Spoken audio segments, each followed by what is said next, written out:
Hi, I'm Asher Sayed with the IBM Cloud team. Today I'm going to discuss serverless. But first, let's define what serverless actually means. Does it mean that there are no servers involved? The answer is no, obviously. What it means is that you're not responsible for managing and provisioning of these servers. It's sort of outsource it to the cloud provider, whereas you are, as a developer, focused on writing code or business logic. And our deployment models have been evolving over the years. So let me walk you through how we have gone to where we are on the serverless and the journey behind that. So on the y-axis, you see increasing business focus on logic. That means you're concerned more about writing code and less about the underlying infrastructure. And on the x-axis, you're seeing decreasing stack implementation. What that means is you are in less control of what goes behind the scenes when you deploy your code or write your code.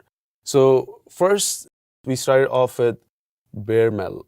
Bare metal, you were managing and configuring these servers and the environment that you want to deploy your code on.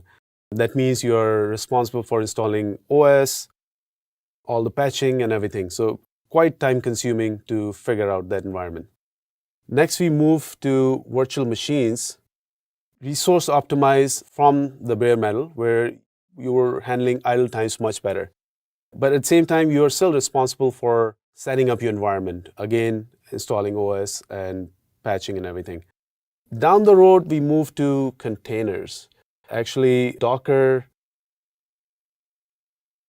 popularized this idea. Essentially, what you're doing is you're packaging your deployment code, application code, and all of its dependencies into a single container, which could run on any underlying infrastructure. It simplified a lot of things from the deployment point of view, but at the same time, some challenges with containers could be when you scale up your apps, management of containers becomes a challenge. And at any given time, your application code is at least running on one server, so you still have some idle time. Then we move to serverless, which is where we are now.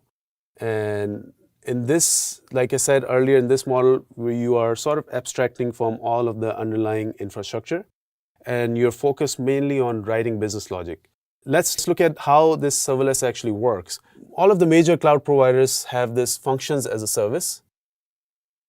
This is essentially a compute platform for serverless where you run your functions. Functions are just, again, single unit of deployment of your code. You could say it like a file processing as an example, which is run by events, which is called by events. Events are anything, think of it as a click of a button that user has, and it creates an event which calls a function, and then you run your code.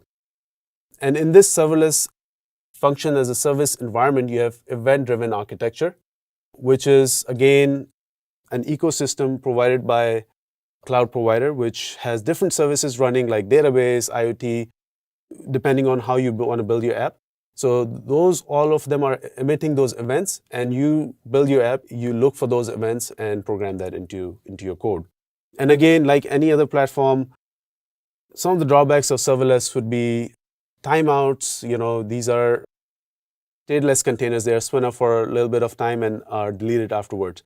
So if your execution code does not finish in that time, your app could fail. And then you could also run into some latency issues depending on how time sensitive you want your app. So let me illustrate that into an example here.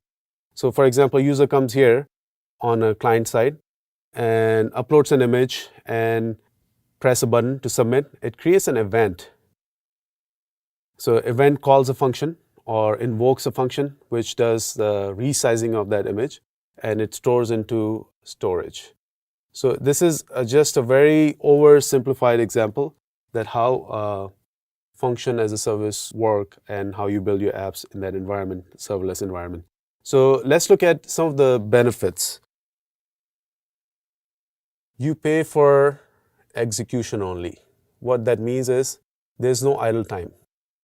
So like in previous cases where you were always maintaining a capacity, or you're provisioning for different scenarios that you always had something running. Here, when your function is running, that's the only time you're paying for that, and it's very cost efficient, and functions usually run in 100 milliseconds of times.